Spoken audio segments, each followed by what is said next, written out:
ठाणे महानगरपालिकेच्या डॉ. काशीनाथ घाणेकर नाट्यगृहाच्या नूतनीकरणाचं काम हाती घेण्यात येणार आहे। हे काम करताना कलाकार आणि रसिकांच्या सुविधांना प्राधान्य देण्यात यावं असे निर्देश पालिका आयुक्त सौरभ राव यांनी दिलेत। यासाठी नाट्य कलावंतांशी चर्चा करून त्यांना आवश्यक असलेल्या सुविधांचा समावेश करावा, तसंच प्रेक्षकांच्या सोयीसुविधांचाही विचार करून कार्यवाही करावी असं त्यांनी स्पष्ट केलंय।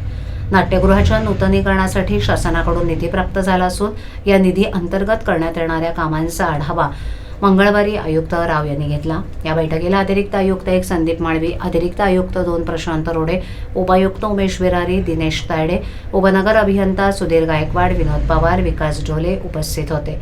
डॉ. काशीनाथ घाणेकर नाट्यगृहाच्या मुख्य प्रवेशगृहातील तातडीच्या दुरुस्ती कामांना प्राधान्य देण्याचे निर्देश देण्यात आलेत। वॉटरप्रूफिंग, प्लंबिंग, इलेक्ट्रिकल कामं, प्रेक्षागृहातील light fitting, sound system, air curtain, वातानुकूलित व्यवस्था, स्टेज दुरुस्ती, रूफ गार्डन, VIP कक्षातील पडदे बदलणं तसंच स्वच्छतागृहांच्या सुधारणांबाबत सविस्तर चर्चा करण्यात आली।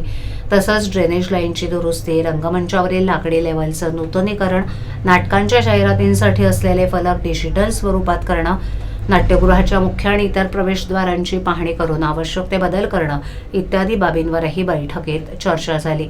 शासनाकडून प्राप्त झालेला निधी पूर्णतः नाट्यगृहाच्या दुरुस्ती आणि सुधारणा कामांसाठीच वापरण्यात यावा असे स्पष्ट निर्देश आयुक्तांनी यावेळेला संबंधित अधिकाऱ्यांना दिलेत।